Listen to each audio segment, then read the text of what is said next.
گلبرگہ کی سرزمین پر بارگاہ روضہ منورہ خرد میں عظیم الشان 3 روزہ مجالس میلاد النبی صلی اللہ علیہ وسلم کا اہتمام کیا گیا ہے۔ میلاد النبی وہ پاک اور روشن موقع ہے جب ساری کائنات نور مصطفیٰ سے منور ہوئی۔ یہ دن ہمیں صرف ایک تیوہار نہیں بلکہ رسول اکرم کی سیرت سے اپنی زندگی کو روشن کرنے کا پیغام دیتا ہے۔ 11، 12 اور 13 ربیع الاول کو نماز عشاء کے بعد یہ پاک مجالس برپا ہوں گی۔ 11 ربیع الاول کو جمعرات کے دن مجلس کا عنوان ہوگا بساط مصطفیٰ اللہ کا انعام عظیم۔ 12 ربیع الاول جمعہ کے دن جشن میلاد النبی کے پاک موضوع پر روح پرور بیان ہوگا، اور 13 ربیع الاول ہفتے کے دن سیرت مصطفیٰ اور عظمت اہل بیت پر روحانی کلام ہوگا۔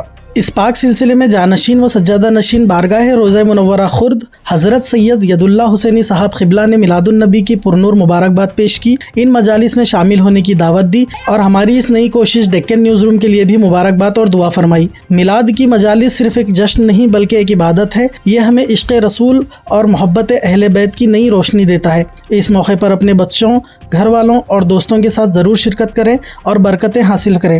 یاد رکھیے، جو دل رسول اللہ کے ذکر سے روشن ہوتا ہے اس پر اللہ کی رحمت برستی رہتی ہے۔ ناظرین سے گزارش ہے کہ اس روحانی مجالس کا حصہ بنیں اور اپنی زندگی کو نور مصطفیٰ صلی اللہ علیہ وسلم سے منور کریں۔ السلام علیکم ورحمۃ اللہ وبرکاتہ۔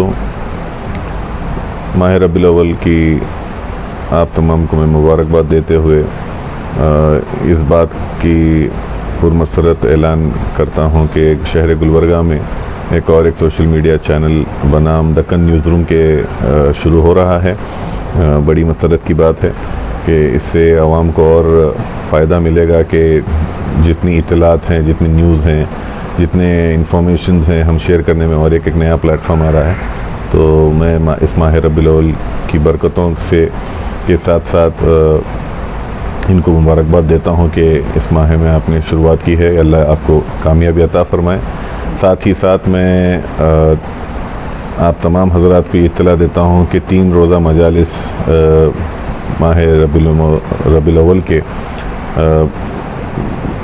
بغرض عید میلاد النبی کے 3 روزہ مجالس دیوڑی سجادہ نشین صاحب روضہ منورہ خرد پر منعقد ہیں، جس میں مختلف عنوانات پہ مولانا حسینی پیرا صاحب، مولانا وقار اشرفی صاحب اور مولانا قاسم بخاری صاحب 3 روز 11 ربیع الاول، 12 ربیع الاول اور 13 ربیع الاول کو بعد نماز عشاء یہاں پر دیوڑی پر اپنے مختلف عنوانات کے حسب ذیل اپنے بیانات فرمائیں گے۔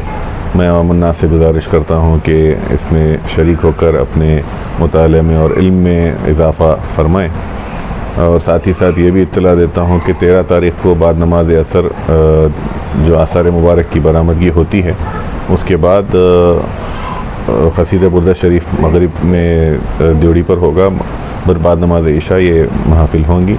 میں عوام الناس سے پھر ایک مرتبہ گزارش کرتا ہوں کہ اس میں شرکت فرمائیں اور عظمت مصطفیٰ صلی اللہ علیہ وسلم کی برکتوں سے مالا مال ہو جائیں۔ اور پھر ایک مرتبہ میں ڈکن نیوز روم اور جی میڈیا کا بھی شکریہ ادا کرتا ہوں کہ آپ نے اس میڈیا کا کوریج، اس بات کو کور کیا۔ شکریہ۔